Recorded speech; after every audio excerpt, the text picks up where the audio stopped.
Don't even ask me what we're serving them during the break. All right, you don't even want to know. All right, welcome back. So in the book, I write about investing vehicles beyond the stock market in Chapter 6 of Unbreakable Investor. In fact, according to a survey by Motley Fool, all kinds of investments, right, are out there for you. And I think in this particular generation, you think about things like crypto, of course, stocks and mutual funds. But in the book, I also talk about precious metals. And if you got gold, you're really happy about it. But also collectibles, handbags, sneakers, and watches. Super duper hot and popular among young investors. And I've got two very special guests who are in the thick of both of those growing investment movements. I want to start now with For the Culture co-founder, Jean-Luc. Jean-Luc, the sneakers. First of all, how did you get into sneakers and saying as an investment, and how do you make money from it? Sure. So I got into shoes. I was probably around 13 years old. At the time, I had no money, and my parents essentially said, when you can start working, you start having your own money, then you can start investing into shoes. And at the time, they didn't understand it. They're like, I don't understand how a shoe can be making you money. It's just a pair of sneakers. You're wearing it, right? It depreciates over time. I said, no, you're not going to, you won't understand it, right? And so, flash forward 10 years, I ended up starting my own convention centered around buying, selling, and trading shoes. And, they came to the show and they're like, I understand it now. There's a marketplace. There's people that are actually buying these high value items that, you generally would think is just a depreciating, consumable, but it really isn't. Is there a risk reward? A supply and demand kind of thing, though? Like in terms of how does one shoe become more valuable than another? Yeah, so there definitely is a supply and demand with it. We definitely saw during COVID when things became more mainstream with the sneaker market, where everything was reselling for quite a lot of money. You could pay $160 for a pair of Jordans, and then it's selling for $300 to $400 easily. And then slowly over time, you saw that kind of go down as the supply kept increasing from companies like Nike or Adidas, which were trying to meet the demand during the pandemic. And then since then, they've actually started to try and cut back on stock because they're realizing that pairs aren't selling at the retail prices that they want, and that's actually affecting the resale prices. I know there's sneaker exchanges going up, national, international. This is not just a local thing. This is a global investment boom and phenomenon.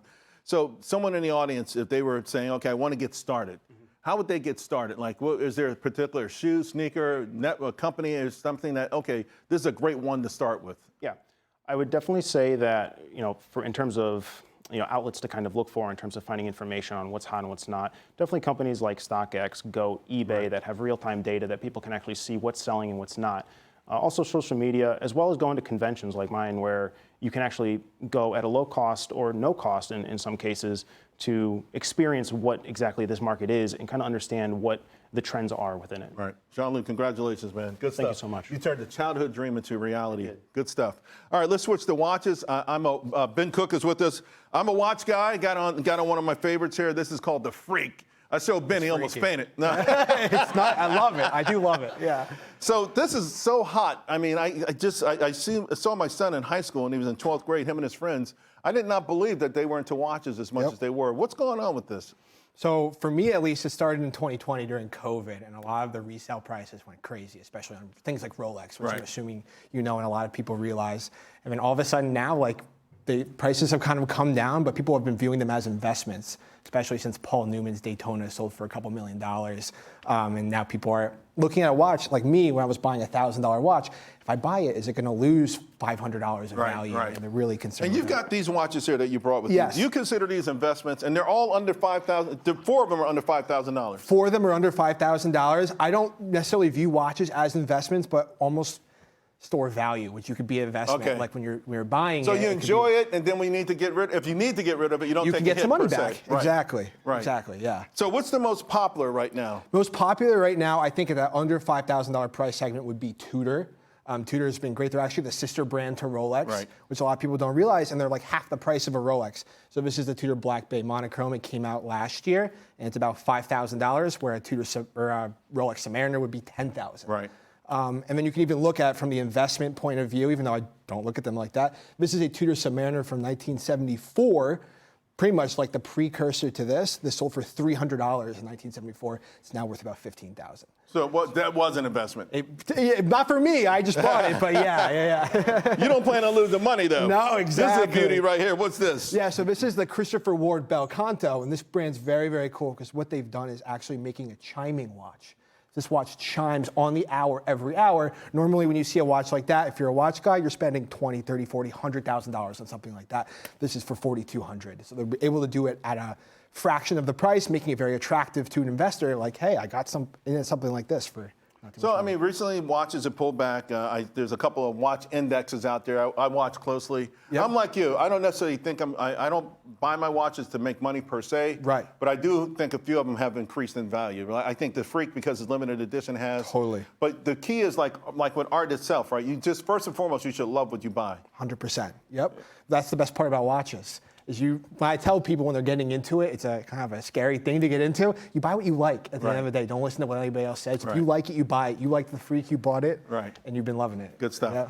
All right, folks. Awesome. Ben, Thank you. Jean-Luc, also Bitcoin, crypto, right? I want to bring in now one of my favorite guests of all time, Miss Teen Crypto. Randi Hipper, folks. So Randi when did you start coming on the show?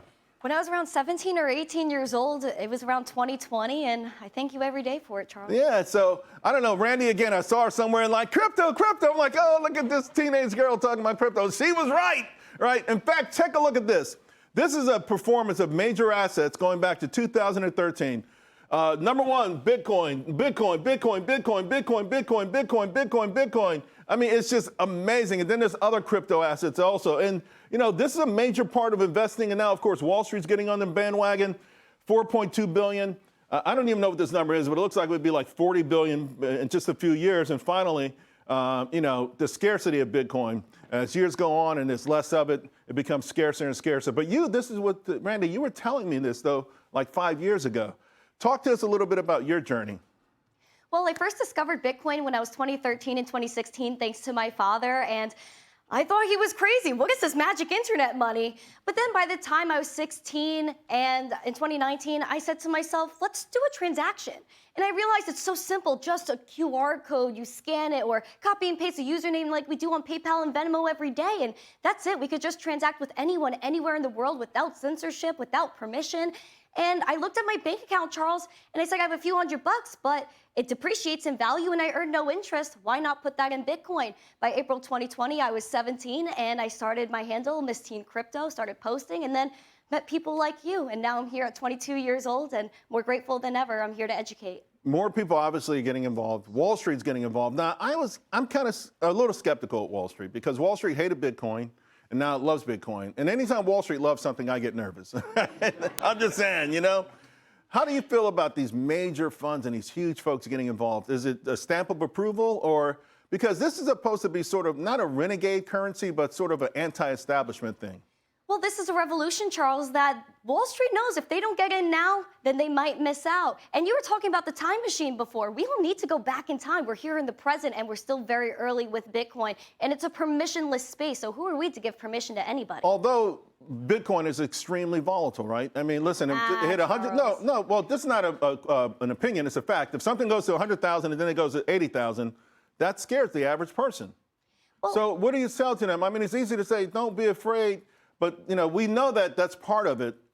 Is that because it's still scarce or what accounts for the extreme volatility? I think this is just a newer asset, despite the fact it's been around 15, 16 years, but it also is the best performing asset of all time. And you have to look at the pattern of the asset itself.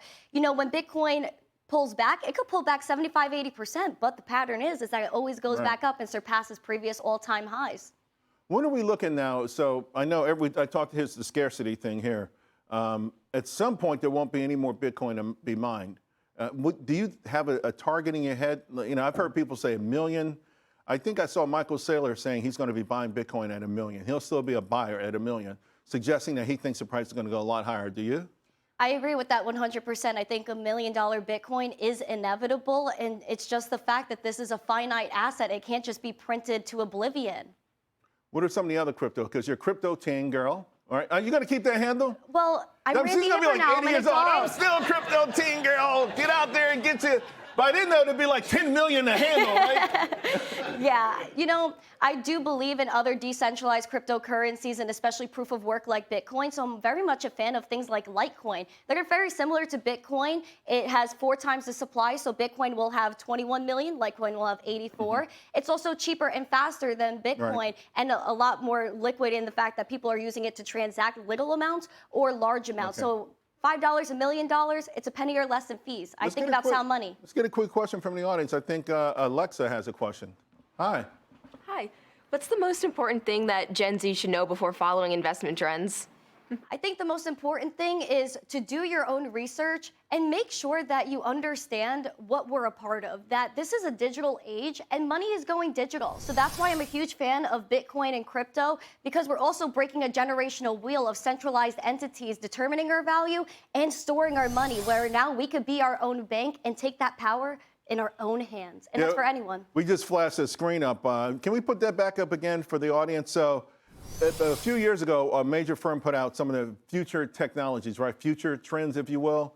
And some of these things are mind-boggling, like the bionic person, like, you know, part human, part machine. Immortality they're investing in. I mean, just all of these things. So remember, though, the operative word is trend. Trend in itself suggests a shelf life, right? Like it's going to be short-term. It's not there forever. And so that's be your first thing. If you're investing in something trendy or hip, maybe it will just be a short-lived thing. So make sure it's something that has long-term potential, something that will be impactful in your life now and down the future. You know, and that's the way it works. Right, Randy? Absolutely. I think Bitcoin is inevitable and the future is ours, so take advantage of it. All right, folks. Miss Teen Crypto, but she ain't a teen no more. All right. So remember, you can get a free copy of my book, Unbreakable Investor, right now while supplies last. Just go to unbreakableinvestor.com. It's $29.95 value. It's yours free. You got to cover shipping and handling. And make sure you tell your friends and family about it as well. Go to the website, unbreakableinvestor.com. I want to thank everyone for watching. I want to thank our guests. And remember, as the Rolling Stones said, time is on my side.